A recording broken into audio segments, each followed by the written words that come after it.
It's for you. 喏，魔鬼怪快啲走！妖魔鬼怪快啲走！妖魔鬼怪快啲走！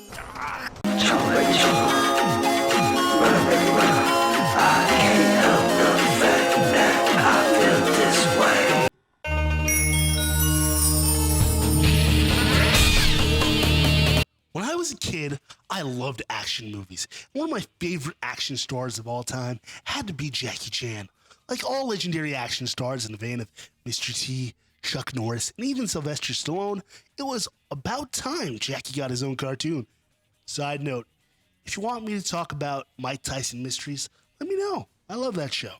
The show follows Jackie as a fictionalized version of himself, where instead of being a mega movie star, he's an archaeologist / spy.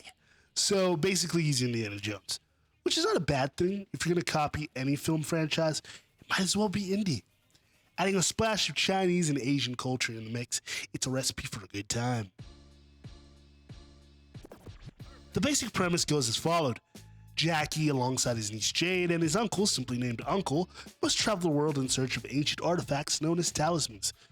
With the help of Jackie's old friend, Captain Black, who's basically the Nick Fury stand-in for the show as he runs an organization simply known as Section 13. Jackie is usually at odds with the Dark Hand, led by Shendu, an evil dragon demon bent on taking over the world. You see, Shendu was once a powerful demon, but he got turned into stone, and his power got divided into talisman, kind of like Voldemort or Exodia, the Forbidden One.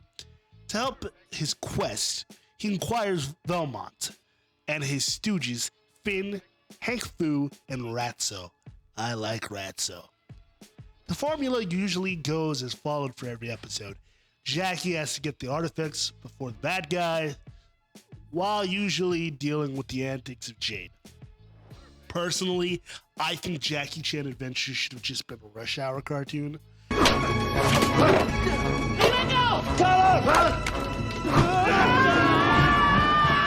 That would have been hilarious. Or keep Jackie Chan Adventures the way it is and just replace Jade with Chris Tucker. That's a license to print money. Interesting fact, Jackie doesn't actually voice his character, but he does usually show up at the end of the cartoon, giving out some random facts and tidbits about himself and his culture. Reminds me a lot of something out of PBS Kids. Jackie, what inspired you to make this TV show? When I was young, I always liked cartoon. I really hope someday I want to be a cartoon character. Cartoon can do all kinds of things I cannot do in my real life. After so many years later, the people, the children still can remember me. The show was made to sell merchandise, and that it did, such as toys, books, comics, and video games. Versus evil, one man stands tall. Well, sort of. Introducing Jackie Chan Adventures Premium Toys that perform stunts like Jackie Chan. One comes with every Burger King kids meal.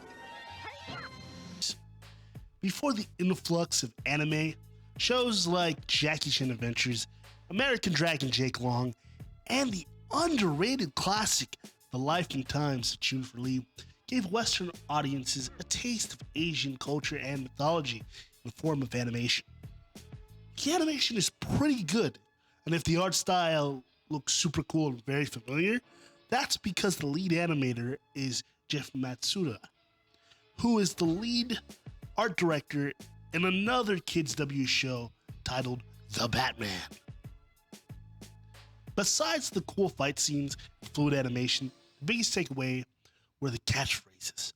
Personally, my favorite catchphrases always came out of Uncle's mouth. Only thing keeping Uncle's ancient heart beating. You want that, Uncle? No? Then you make coffee. Okay. One more thing.